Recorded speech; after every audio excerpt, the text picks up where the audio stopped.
So, good morning. The afternoon session is supposed to be interactive or question answer so that no one sleeps. Sleeping is all right, but we don't want somebody to fall from the chair.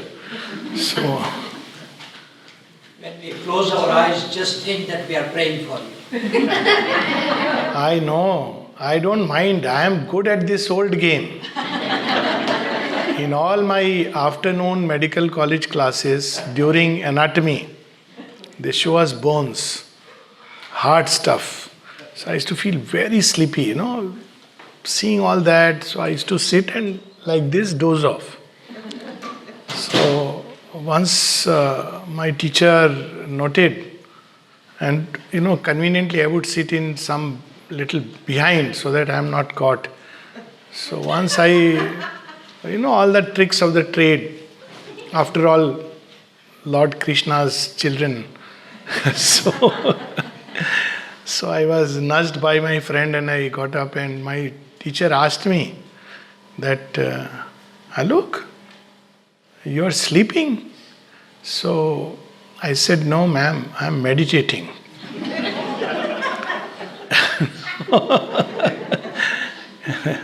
Till date, I have not been able to figure out whether I said a lie or a truth. And I used to feel very bad about it, that why did I say like this, not true. But then I realized maybe, I don't know why it spontaneously came out that I am meditating, because those were not days when I was meditating like that. So I thought probably something was happening inside. There's always a justification for sleep. It has a close resemblance very often to meditation. So it's okay. I'll presume that everybody is meditating, praying for me or whoever. I have no issues. It's a good thing actually. Mother used to say in the playground when children would come and when children would sleep off, she will say, let them sleep.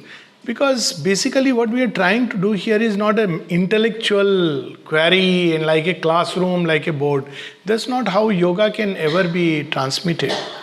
It is more to create an ambience, a yagna, an atmosphere where all our fires come together, like the famous Rig Veda, Sangachatvam. So it comes together, and so there is a whole atmosphere or an energy field, if you want to put it, created, in which we all can bathe, breathe, and soak that atmosphere. That's the whole idea. So, before we come to other questions, there is, of course, a subject, but coming into the subject, I slip into it from a question which I feel is a very interesting question. People don't ask often this question. I've been asked this question earlier also. How was God born, right? Something like that. How was God born? So this question was asked to me once by a 9-year-old. So I gave the answer, and that answer is little easier to grasp, that birth and death. Birth is something entering into a finite state, and there is behind the finite state an infinite consciousness. And when the moment you speak of infinity, there is no birth and death. This is a mathematical answer. But this question is asked from a 4-year-old, so can't talk about mathematics like that. But I think we think of birth and death only because we experience life in this way. That's one part. Just a background before we come to the answer. So we see things are born and we see things vanish. So when they come into existence, that is the right word, we say born. When it vanishes to our senses, out of the field of the senses, we say it is death. In the higher worlds, this question doesn't arise because there is no birth and death. In reality, there is no birth and death actually. It's just that things take a shape and then they come out of that shape and vanish. But how to tell it to a small child, I would rather suggest that, they must understand that before a poem is expressed, this is the example I use often, a poem or a story. Before it expresses, where does it exist? Does it exist or doesn't exist? Now most children will understand it exists. Where does it exist? It exists in the mind or the heart of the writer, author. We can also take another example that Mama expresses love in countless ways. Now, if she didn't express any of this, will love exist? Children will say, yes, she loves me. And I know that she loves me, even if it's not expressed. So, with these two examples, we understand one thing, that things can be in a state of expression or they can be in an unexpressed state.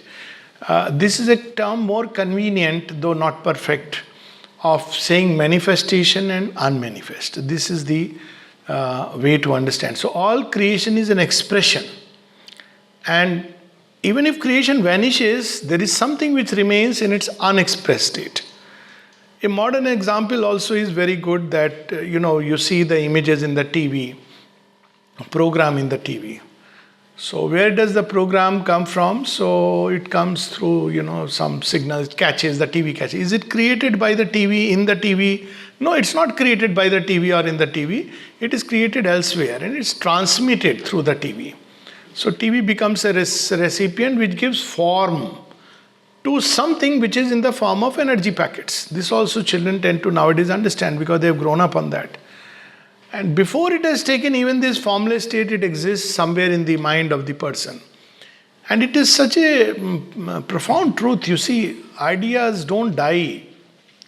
Their forms, the institutions, they die because they are not perfect enough.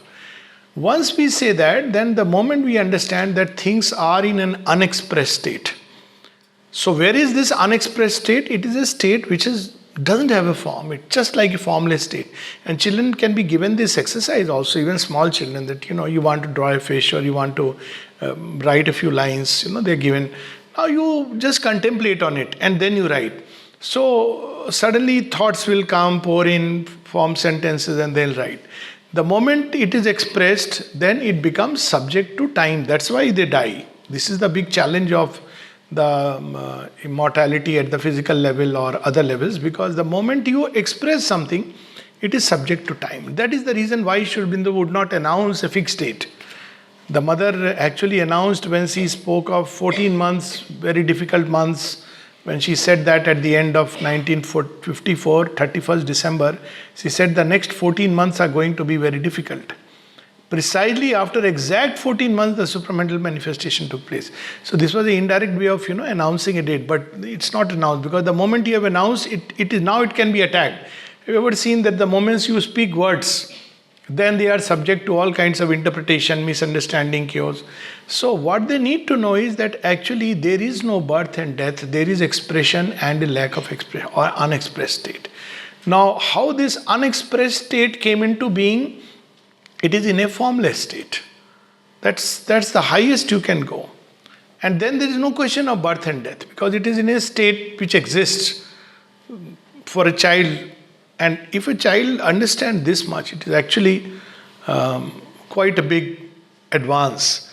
Because I have seen even sometimes, people when they are asked this question, I'm not talking of people, but yogis or gurus, and they say, God is creation and there is nothing else. The two are together.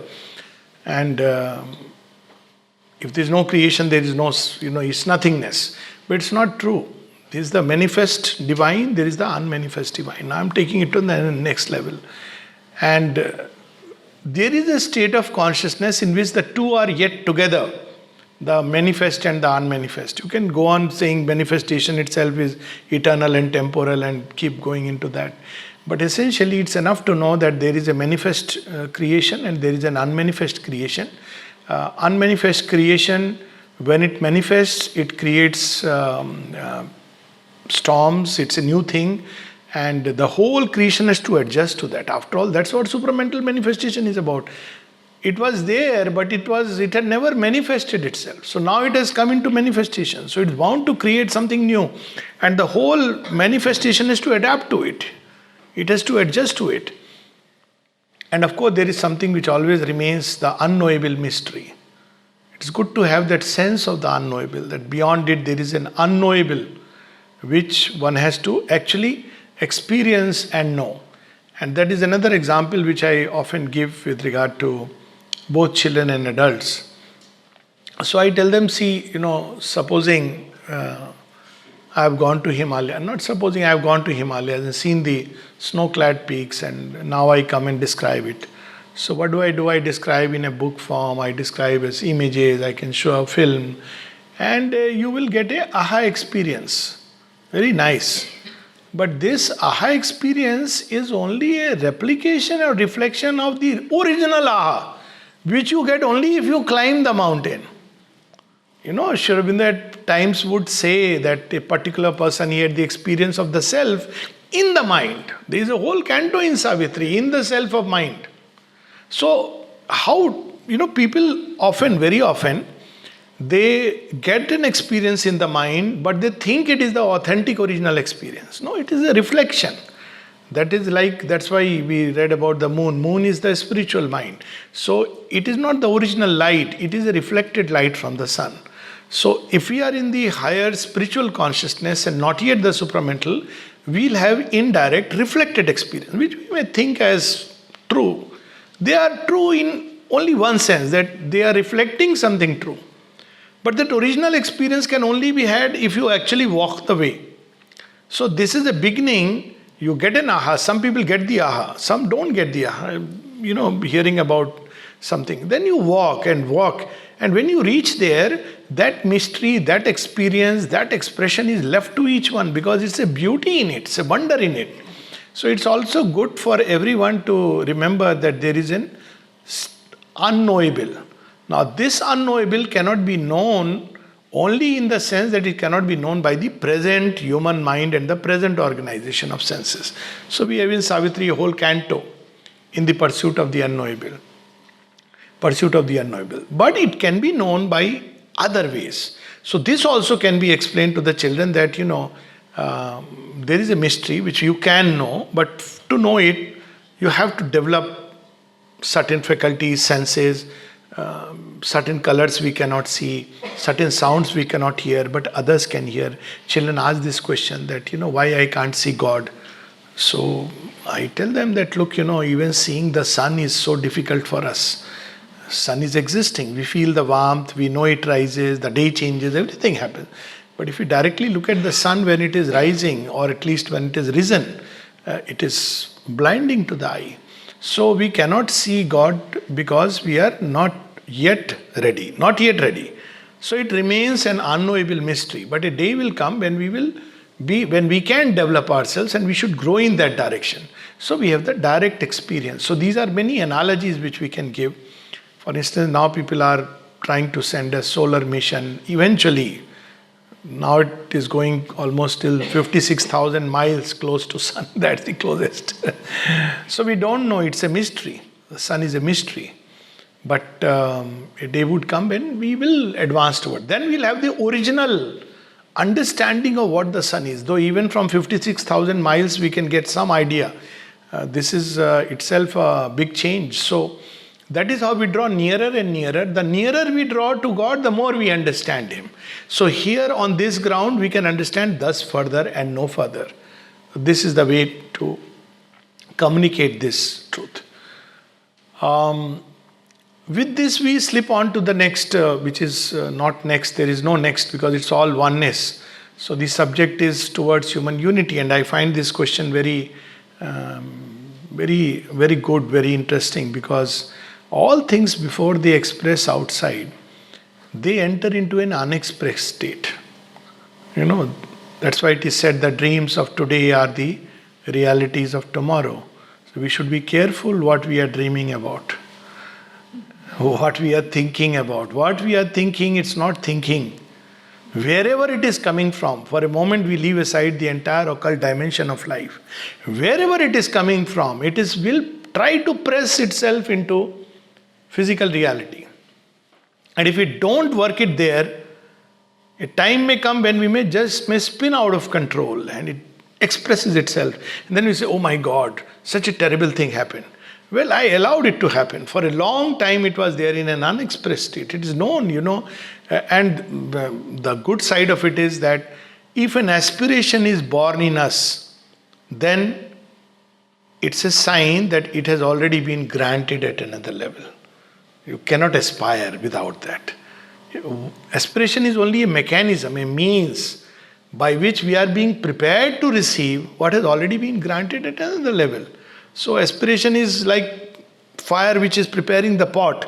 Why? Because the divine has decided to put that nectar wine into this cup. But we must aspire because that is a path of preparation. Mother says that it adds intensity. Because people ask this question also, why pray, why aspire? Ultimately everything is going to happen because divine has willed it so. Yes, but aspiration is there to prepare us to receive. So if an aspiration is come, means already it has been decided at another level to grant it. But when that thing will actually materialize, that's where the whole journey lies. So before we talk about unity outside, we must unite within. See, when an organization was formed in the name of unity, and they went to Mother. Mother gave an interesting message. She says, before you can realize unity outside, you must realize unity within. And then she says, half jokingly, that, 3 persons started the group and they all 3 started fighting with each other. Why? Because this is our inner reality. So unity doesn't come by a kind of outer bonhomie. If we try to do that by simply outer means, it will become a semblance of unity. And today we are living in a world of truth where semblances and half measures are not allowed. So there is breakdown. Families, there was semblance of unity. Now those semblances won't work. Meaning thereby we have to now make an effort at truth. What is the effort at truth? I must actually understand the other person. Now look, this is a big effort. You can't forcibly put people together and say that you are, let's have unity.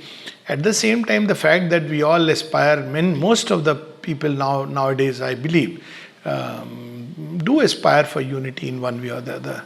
And it's a good thing because it will one day express itself in various ways. But let's start by creating unity inside us. So where is the disunity within? Just look at oneself and we'll see. So many mindsets, preferences, ideas, viewpoints, opinions, angles of seeing, all kinds of conditioning from childhood.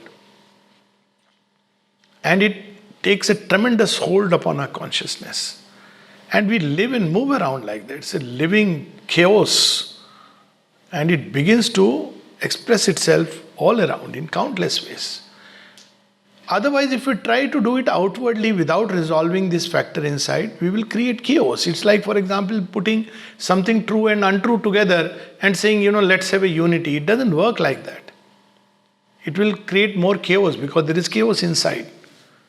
That's why Sri Aurobindo speaks of truth and falsehood not living together. We have to eliminate all these things which are disruptors, which create disharmony inside. Even within us, thought goes in one direction, will in another. Feelings are running in God knows where. Desires have their own logic or illogic. And poor body suffers because it doesn't know whom to listen. We have so many masters inside. So to create inner unity, we have to pick up the highest and the best possible part within us.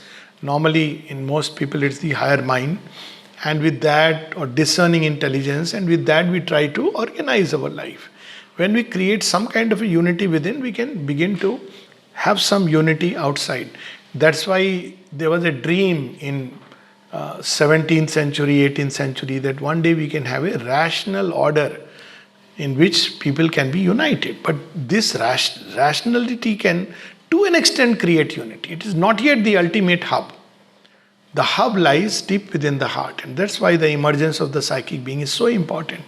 It is only the psychic being which can discover a state which is independent of time and space. And the reason is very simple. The moment you touch it, you discover, oh, you were born in different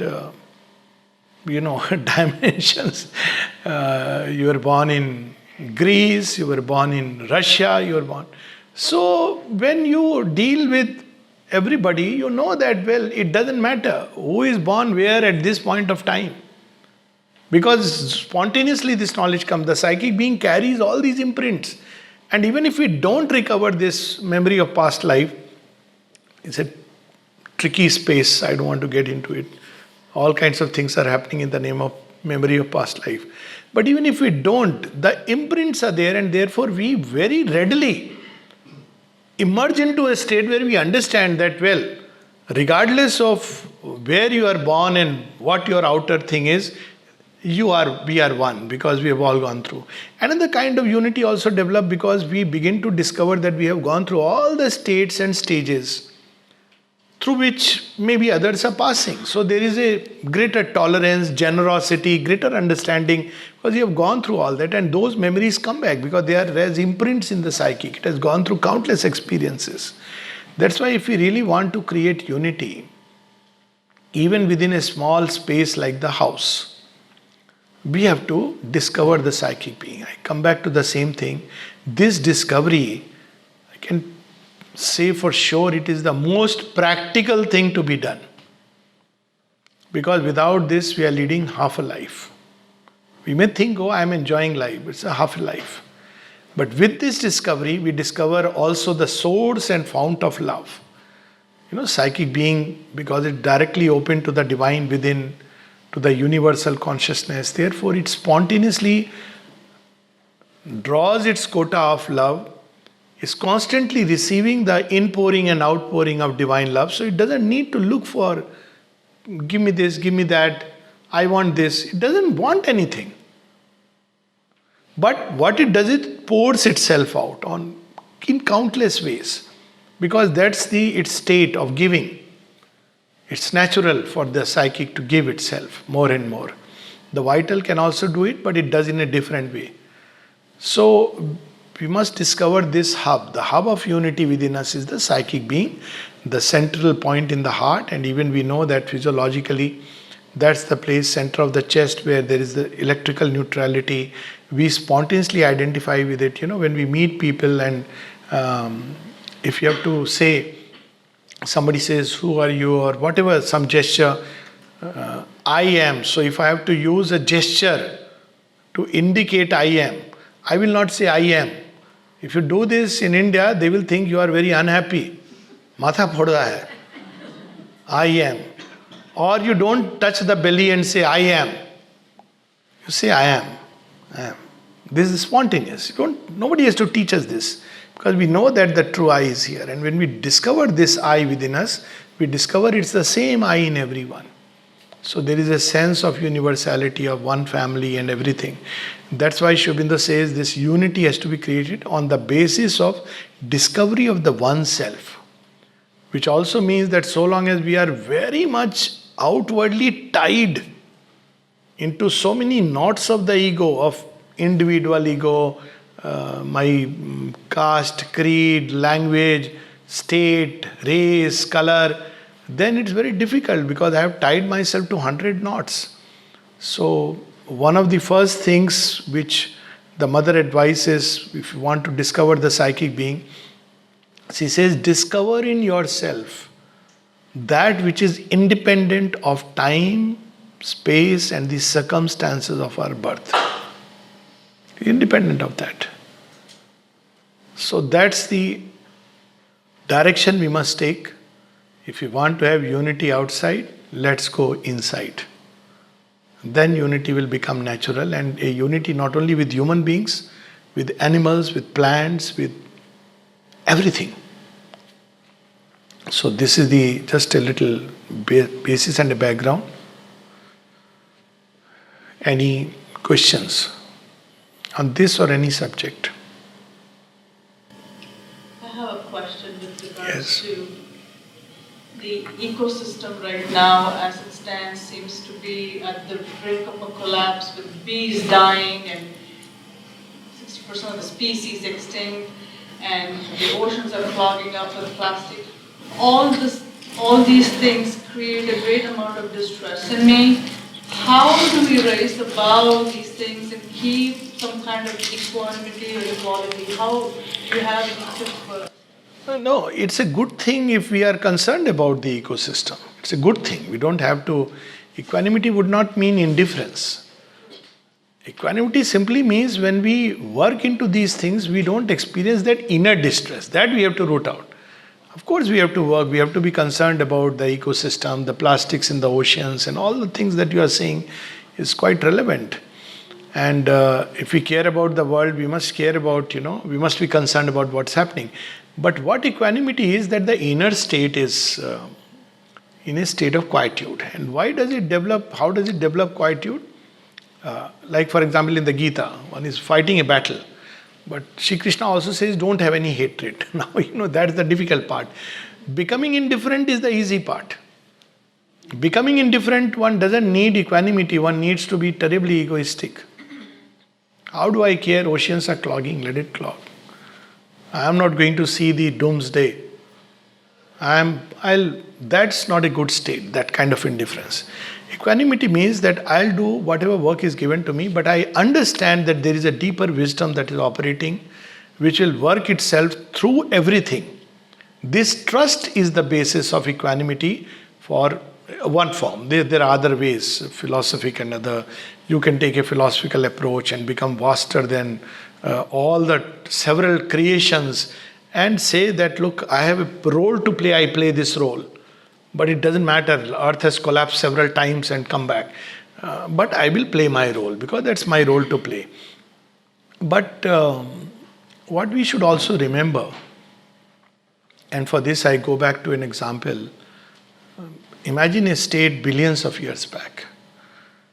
And before animal life has emerged, there is only plant life.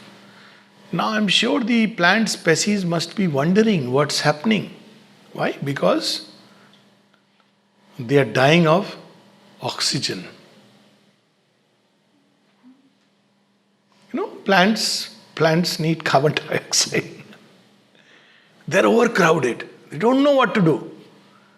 And I'm sure if I have to put it like a mythical story, they all went to God Vishnu and said, please help us. We are dying. We are dying of our own self. So Lord Vishnu will say, don't worry, I have some plans for you. What plans? What schemes? Don't worry, I have no plans and schemes of that kind. I am going to send a new creature. And that creature will give you more than required carbon dioxide. And what is poison to you will become Amrit to that creature. So a new balance came up, isn't it? Man breathes oxygen. So now what has happened? Then next level, because man had to do a balance, eventually when man came, he started ransacking the plant life. Then he discovering that I depend on that. So the next level, there is coexistence. They give me what I need and I give them what they need. And one cannot exist without the other. So this is how it happens. Today what we are seeing, all the upheavals, all the radiation and all these things which are impacting earthly life. When you talk about evolution, I have heard some, I don't like to use the word, I am a bit allergic to the word yogi used in very casual way, loose way, but I have heard people say, evolution has stopped with man. It's not a fact. It's not a fact. Simple fact. Let's forget about spirituality. It is not a fact. Obviously, people are not reading enough material about, read about evolutionary biology.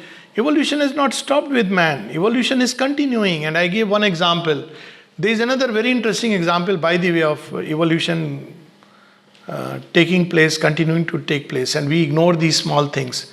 You know what is happening to the wisdom teeth? Any idea? Dropping off. Wisdom, if children don't have a wisdom teeth, they are probably wiser. No, there is a personal aside to it because I don't have wisdom teeth, so I feel whether wiser or not, but I can say, I don't have wisdom teeth. The reason? Because apparently the reason is that we are, adapting to a different kind of diet. But we think these are small things. What was the first change that took place from animal to man? Tailbone vanished and the thumb began to, you could do this movement. The possibility of WhatsApp was created million years back. God knew one day he will need this. Gorilla can't do it. He may have everything knowledge, but he doesn't have the outer technology. Pelvis expanded because you have to, unlike the animal kind, you can't give birth like that. So it changed in a woman. And very interestingly, because of all these changes, look how nature's wisdom works. This is good to know it because it's sobering that we think so much, look what happened in the transition. Human babies are the only babies who are born without a fully developed brain. You have an opening, what is called as fontanelle, and if it is fused, it's not a good sign. It allows scope for the brain to develop and grow on all sides because we are not, unlike a giraffe baby which can come pop and start walking in, I don't know how many hours. Human beings cannot because it's not wired. That's why you need to take care of a child, especially the first 2 years, even more. All this nature has thought about million years back. So there is a wisdom that is operating. Now what happened is in this evolutionary process, what triggers and spurs the evolution? Challenges. Challenges. Water body is drying up. So there is a challenge. The species must face a challenge. So human evolution is growing, is taking place. But what we are doing, we are eliminating all the challenges. So what were the challenges earlier? Now we have comfort zones, we have air conditioned, there is no challenge left. So nature is one step ahead. So you want to eliminate challenges? I am going to give you another kind of challenge. So now human beings are facing a double challenge. On one side, because of their activities to enter into comfort zones. Now we talk about AC and the environmental issues and all that. So on one side, our own actions has led to increased challenges to the environment. On the other side, we have a double challenge. We are facing challenge within the species. We may end up destroying each other through a war. So these challenges, nature is bound to give. Now when we face these challenges, the human body, the human mind, everything has to evolve to adapt to it. How does it evolve and adapt? All that we now talk about things on which life depends. Yes, as a human being it depends. But if you read through the new body, you will see that it doesn't depend on any of these things. The entire basis is changed altogether. The entire physiology and chemistry is changed. Human beings may well draw directly energy from the sun. So please, those who are investing in food industry, think about it. 500 years down the line, it may be still there. There will always be human species. But a large chunk of human beings will not need food. Already this is happening in children. I think most mothers, one of the big concerns they had when as a young doctor I sat in the clinic in Air Force, mothers used to come with one perpetual complaint. My child doesn't eat. So you keep asking, is he growing? Yes, he's growing. He's active, very active, hyperactive. It doesn't eat. I said, no, nothing wrong with your cooking. Most children are not eating. Isn't it? Ask our parents, they will give it the story. No, you used to eat so well, why is the grandchild not eating? May not be your generation, but at least, So these are things which are happening which may look like casual things, but they're not casual. There is a change which is taking place, hyperactivity in children. Now hyperactive children have increased. Why? Because there is tremendous vital mental energy influx into the system and we can't handle it. Because earlier we could throw it out in several ways, physical activities. So what will happen to this energy? It will start finding outlet and ways and means.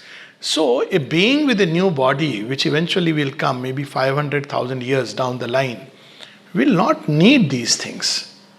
And so much of the things that we are doing will automatically find their new resolution. I'll go one step further. What Sri Aurobindo has seen and foreseen sometimes may sound like a sci-fi. But passingly he mentions the previous stage of evolution was in the Mars, and it may well be that the next stage may be in the Venus. Passingly, only one place Sri Aurobindo mentions it. When Mother was asked, can a developed psychic being go to any planet? He says, yes, once it is developed, it can go anywhere. It need not be here, it can go anywhere. Could it be possible that, if Earth goes into a doomsday mode, we inhabit, at least those who are ready, are lifted up and start a new colony, fresh on fresh grounds in a very different way. It sounds fantastic. Life is fantastic. We should learn to dream. It's a wonder. We may start, because then you are not. See, our thinking is based on present form of life. We need oxygen to breathe. Where will be oxygen? On Mars, it's not there, or Venus. It doesn't matter. So perhaps man's attraction for Mars, exploring other planets, is in tune with alternate plans that the divine wisdom has kept open as doors. So it doesn't mean that we become casual or very nice. Now I have to go to Venus, I don't care. It's not that. But we must trust that there is a divine wisdom which is giving us challenges, and the one solution to these challenges is evolving from within. This is where it is pushing through. To close this part, WhatsApp you must be getting several times. What food to eat, when to drink water, how much to drink, and how much, isn't it all? Sometimes you feel, my God, somebody is saying, drink this much water, don't drink, sit down and drink, stand up and drink, drink before 6:30, drink, This is only water. Mind you, food, exercise, chaotic. That's not the final answer. Antibiotic resistance, all these. People are afraid. In medical science, it's a big problem going on. That all the bacteria are outsmarting human beings. Before you discover an antibiotic, they figured out ways and means to override. We don't need to wait for the oceans to get clogged. The virus is enough. But look at the wisdom. This challenge, what is it pushing us in which direction? It's pushing us in a direction where we are now talking about that ultimately I must figure out my own immune system. Medical science moving in that direction. There are doctors here and immune system. Much of, whether it's cancer, whether it's infection, autoimmune disease, it's our immune system. Our immune system depends on my inner state. So we are turning full circle within. Now when the immune system is fine, we redefine the balance of things. Right now we were killing bacteria, viruses without thinking anything. Yeah? These are unicellular organisms, pests. But they are also necessary in the total balance of creation. When we do it, it hits back. You eliminate smallpox, you develop AIDS. We as a species, we don't know what kind of things we have done. So all this clogging and blocking and various other challenges are pushing us in that one direction which we have not looked into. That it is within that I am going to find the answer to all the various problems. And if you find the answer, you will see that the outer challenges will recede. Simply because they had a purpose and they have served their purpose. Having said that, we should clean the oceans. Certainly we should not pollute them. And it's ignoble to say the least. To dirty things and, to create disorder. It's not a good, healthy thing. But without worry or fear. The master, nice line in Savitri, one who has made this world is ever its Lord. Our errors are his steps upon the way.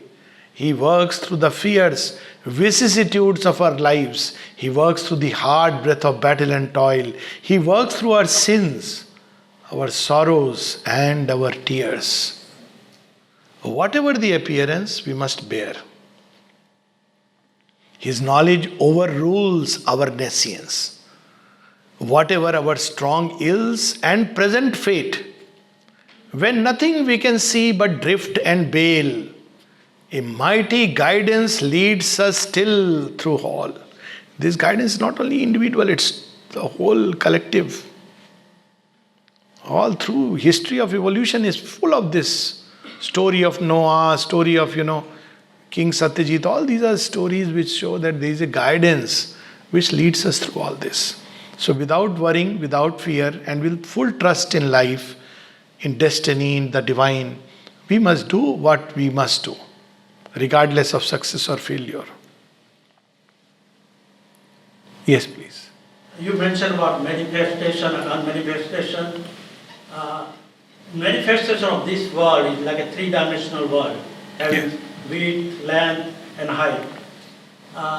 And that occupies space Now, Einstein has combined their time and space together. Like time is wrapped around the space. So he uses word like time space, not two words. So this torus of time space, when you go beyond that, there's a three-dimensional world, which is made of imagination, creativity, and the essence of love. So we know creativity is like a concept, creation, manifestation. Imagination is like a preview, like what Einstein said, like preview of life's coming attractions. And so the essence of love, what we call the unknowable has created three-dimensional beyond that. Yes. We have to unite manifestation with unmanifestation. Uh, That's why we have to go beyond time. Yes, so this you see, our understanding and theories are based on our present experience. The fact is that if we go beyond this experience, we do not straight away jump from this world of a three dimensions or a time-space continuum into that which is beyond time and space. We go through successive time-space dimensions. And then we discover that there are not three dimensions or four dimensions. Einstein is, there are incidentally what he was trying at a given point of time. Since we are speaking on ground of physics, in the 60s, a new approach came in, and that approach is still going on. It's not resolved this issue. Whether there are perhaps 10 dimensions, 11 dimensions, 12 dimensions. Because, where does this force of gravity, where does it leak into? So now people are talking about not 3 or 4, but 11 dimensions is at least, some of them have been speaking. Probably there are many more dimensions than we imagine. But we cannot unite them by all these mathematical plays while being within it. We have to find that hub. And that hub, central hub in this entire creation, is what is called as the divine, who holds all these countless worlds within a single unity. That means man has to arrive at that consciousness of unity in which all these dimensions are held together. Countless dimensions, if I may use the word. Ancient Indian mystics speak of many, many thousands. If you read Guru Granth Sahib, they talk about, lakhs of, dimensions are there. Now, what happens with physics vis-a-vis mysticism? I have a little bit of difficulty in the sense problem with that. Physics deals with the material world, and it's perfectly fine. But when it extends its knowledge of the material into that which is ethereal, it errs, because that's not its field. For example, let's say Sachin Tendulkar is a great cricketer, and I love him. But if Sachin Tendulkar was to start a YouTube channel on, how to cook or roast bananas to serve a dish, he can roast that, Sarfaraz Khan very well. But, it doesn't work because it's a different expertise. So mystic experience, when they speak about dimensions and beyond dimensions, they are speaking of another level of experience which is accessible to us, provided we explore. It's like, in India, when it was possible to travel all the way to US, or in the old world order as they would put it, in search of India, people went out and they landed up in US, what we call today as America. Now, this is how we have to explore these other dimensions then. But Einstein couldn't, because Einstein, he's a great scientist, but he's a scientist. He's not, authority on mysticism. So mystics are mystics because they have experience. Their life undergoes a change. Material science is material science, just like psychological science is another science. So when we talk about imagination, it is way beyond, what probably a physicist will look at. Look at imagination. What is imagination? Just to touch upon one point. We use the word Maya. The divine created this world as Maya. Now, imagination is a formative power. Tremendous power. We have never tapped it. In the schools, we are not taught how to use imagination. And a very simple exercise, I would give for this. When we watch a television, not we, there are people, children or something, they watch a television which is a horror show. They are afraid. they start closing their eyes. You tell them that, look, it is not, it's just some figure. Look, they are so tiny little creatures. Again, they are afraid. That music and everything. Now, why this is happening?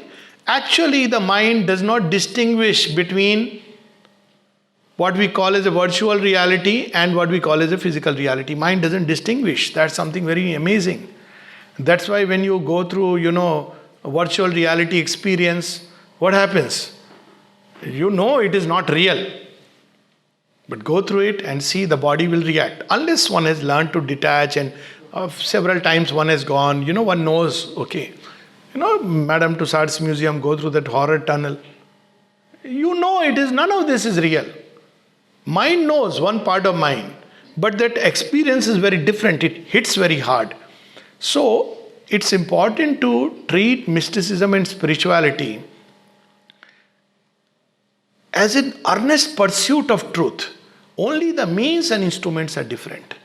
And if we want to really pursue spirituality, we have to use means and instruments which are valid for that field.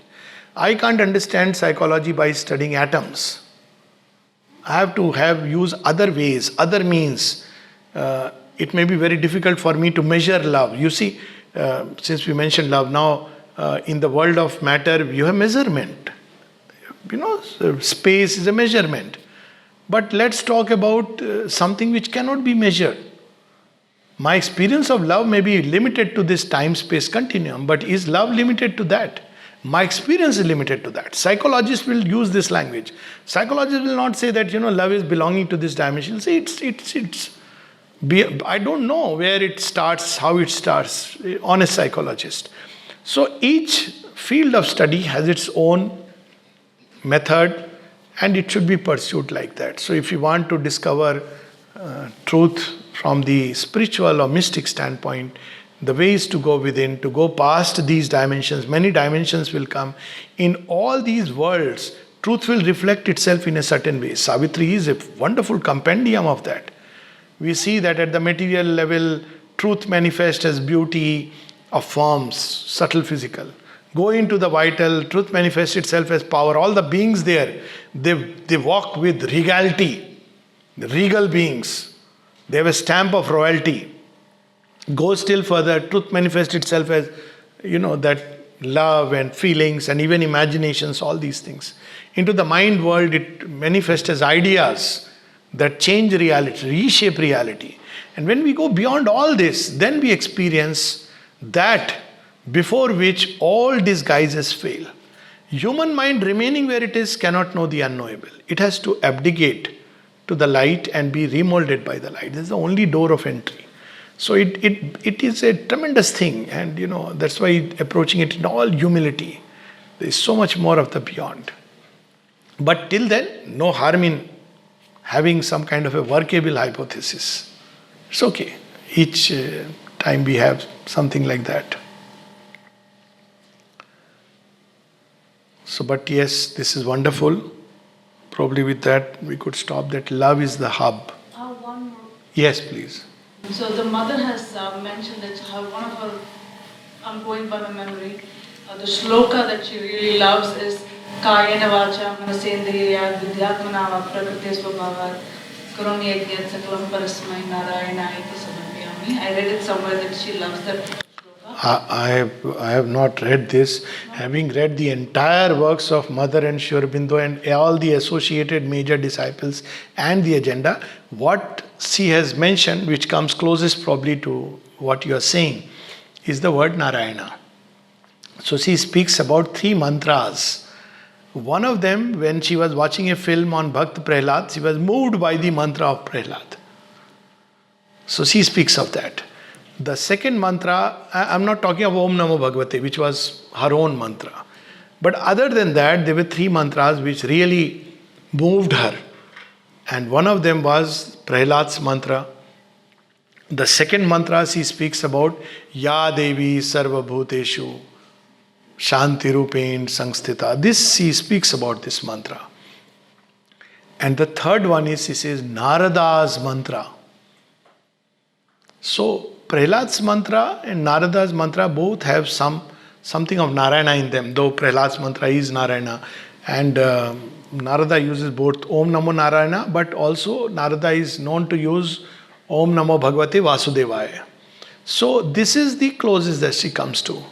Mother knew Sanskrit. She has also written Isha Upanishad in Sanskrit script. But I mean, she didn't, not to my knowledge. It may not be the last word of knowledge, there is no last word. But certainly I have read all the works, and I can say for sure this much, my memory won't fail me, because it will strike very, very much that she has not said that. It's very important also to be very careful. That reminds me of many things which come in the name of, Mother and Sri Aurobindo. And nowadays with WhatsApp and all this, I have myself seen, and I don't much bother. Sometimes I have gone back and look, what is the source of this information? That's the best way. So then, it's the typical thing that, I got it as a forwarded message. So you go back and back and back.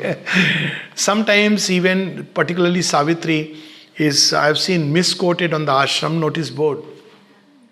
How?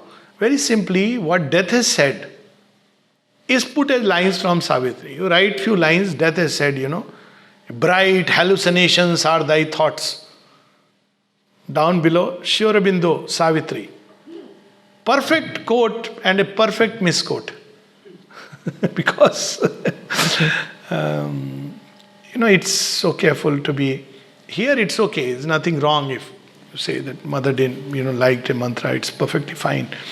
But she went beyond all the past forms. One of the experiences that she narrated to Sri Aurobindo, she says they keep talking about samadhi and as the highest state.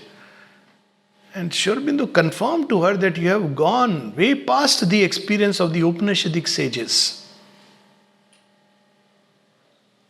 It's something very beautiful, amazing, way past. So at some point we have to understand that all our past glories are wonderful, but there is a still greater glory. And it brings such a great joy and beauty and looking forward to.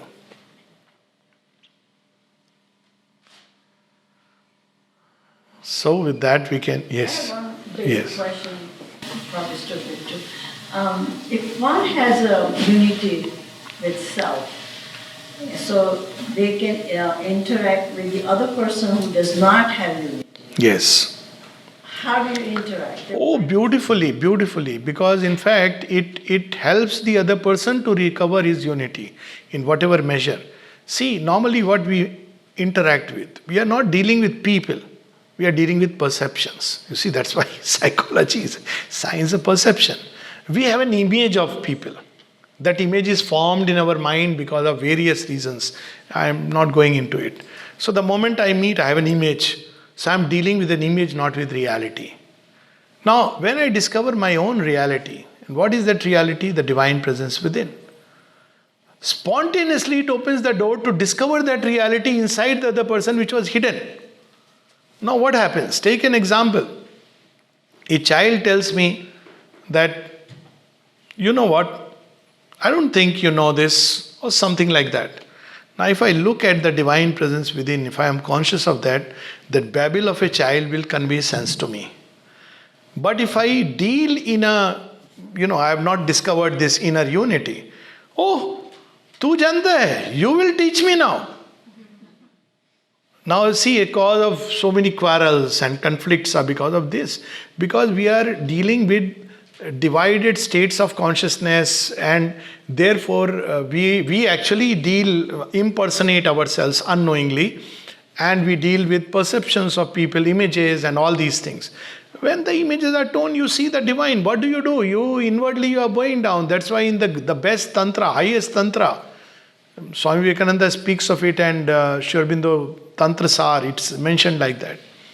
And I always remind, we talk about women Shakti. What is the highest tantra? What is the puja? Ultimate peak, when you don't need any more mantras and yantras and pujas, is to regard all women as goddesses. Now imagine, if a woman is angry, let's say you're married and your wife is angry. What will you do? Mother Kali, please. Shanti, Shanti, Shanti. You are all the time angry, you are anger prone, and I don't like you, I hate you. I'll find Lakshmi for myself. If you destined for Kali, Kali will come. Sri Aurobindo takes it one step further. He says, why only women? All men and women. They're all manifestations of the one Shakti. Imagine looking at life like that. You can't have quarrels after that. You will have differences of understanding because there is one level at which you are seeing life. And there is another level, you don't have to say, yeah, okay, because you want to please a person. No, you have another level of understanding because those eyes have opened inside you. And there is another level of understanding where, one can see because one has gone through that stage that this is a state of ignorance. But you have compassion towards it. And ways and means you try to bring out of that veil of ignorance towards that light which you have been blessed with because of the grace. So this will be the working. And the classic example with which we can probably stop is that famous story of Ratnakar. Ratnakar is a brigand, he's a dacoit, he's a murderer. Heard his name?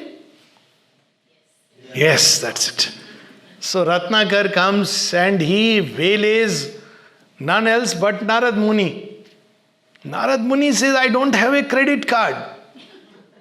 I am just wearing an ordinary dress. Oh, I know, Babas are having a lot of money nowadays. So the Ratnakar is also updated.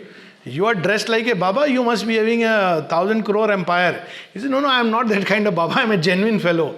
I don't build empire of that kind. I have another empire, but that's the empire of the Lord. No, you tell me. So, okay, you tie me to the tree, but I have one question to ask you. And from there starts a wonderful story of the transformation of Ratnakar into Valmiki, whose Ramayana has been immortalized through thousands of years. Now, why he could do it? He could do it not because, if somebody else tries it, it won't work. Oh my God, I don't know. Should I try this trick which Narada tried? Maybe he will kill me. Let me call 901 or 911. Maybe it's not a good idea. Maybe it's a story. Maybe it's a myth. But when you see the soul as you see, an object, then you know that yes, he is that. So what do you say? All that you will say is, oh Ratnakar, stop wearing this mask. You know who you are? You are divine.